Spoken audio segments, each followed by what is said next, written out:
রামনগর গ্রামের তানিয়া, যে তার গ্রামে আপন বলতে কেউ নেই, শুধুমাত্র এক ছোট্ট টুনি যে সব সময় তার সঙ্গে থাকে। টুনি এবং তানিয়া দুজনে দোকানে যায় তাদের ঘরের কিছু কেনাকাটা করতে।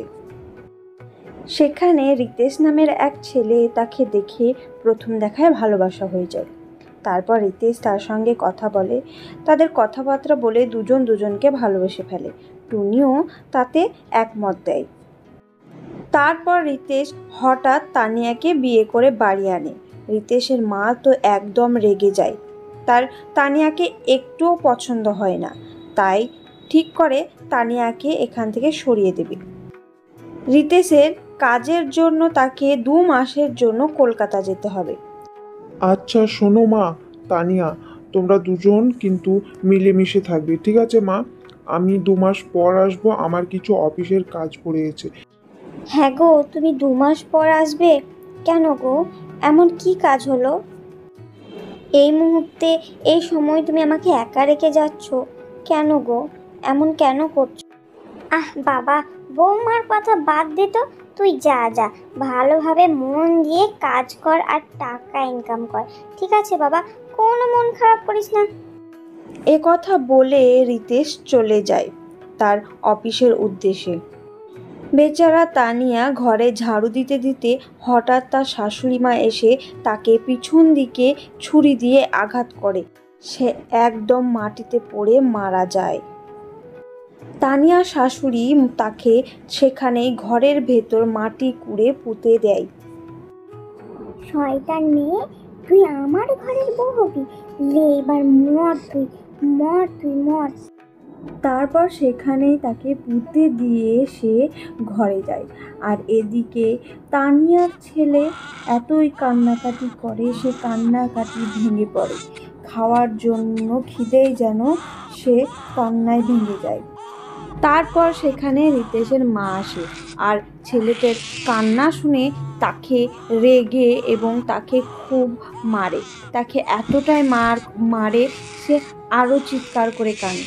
চিৎকার করা না শুনতে পেয়ে সে তাকে, তোকে তো আমি আরো মারবো, দাঁড়া, তোর ব্যবস্থা হচ্ছে, তোকে আমি জঙ্গলে ফেলে আসবো, দেখ তোর কি হয়, তোকে শিয়াল পুকুরে ছিঁড়ে ছিঁড়ে খাবে।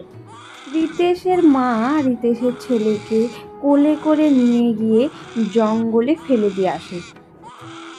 এই নে, এইখানে মর তুই, খালি ট্যাঁ ট্যাঁ ট্যাঁ, কানের গুঁড়োয় যেন একদম বাঁশি বাজাচ্ছে। থাক তুই এখানে, মর মর, তোকে খাক শিয়ালে। তারপর রিতেশের মা সেখান থেকে চলে। সব ঘটনা টুনি দেখে অনেক কান্নাকাটি করে।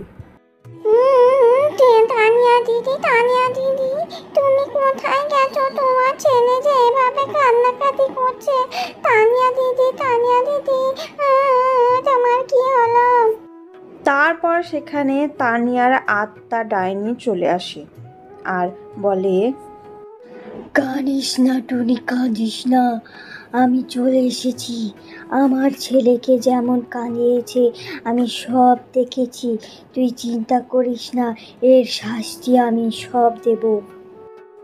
তারপর ডাইনি তার সন্তানকে নিয়ে কোলে করে চলে যায় ঘরে, তারপর ঘরে রেখে দেয়। ডাইনির ছেলে খিদেতে কান্নাকাটি করছে, কিন্তু কোথাও খাবার নেই। এদিকে টুনি দেখে সে কোথাও খাবার নেই, বোতল আছে কিন্তু বোতলটা খালি। ছেলের কান্নার আওয়াজ শুনে শাশুড়িমা আবার চলে আসে আর রেগে যায়। একে তো আমি জঙ্গলে ফেলে দিয়ে এসেছিলাম, এ আবার কি করে এলো? কি করে সম্ভব এটা? না, যখন চলে এসেছিস তখন তোকে আবার ফেলে দিয়ে আসবো। বাচ্চাটাকে যেই তুলতে যাবে অমনি ডাইনি রেগে তাকে জাদু করে আছড়ে ফেলে দেয়। কে আছে? কে কে আছে এখানে? নিশ্চয়ই কোনো ভূত আছে বাবা, পালাই, না হলে কি জানি কি হয়ে যাবে।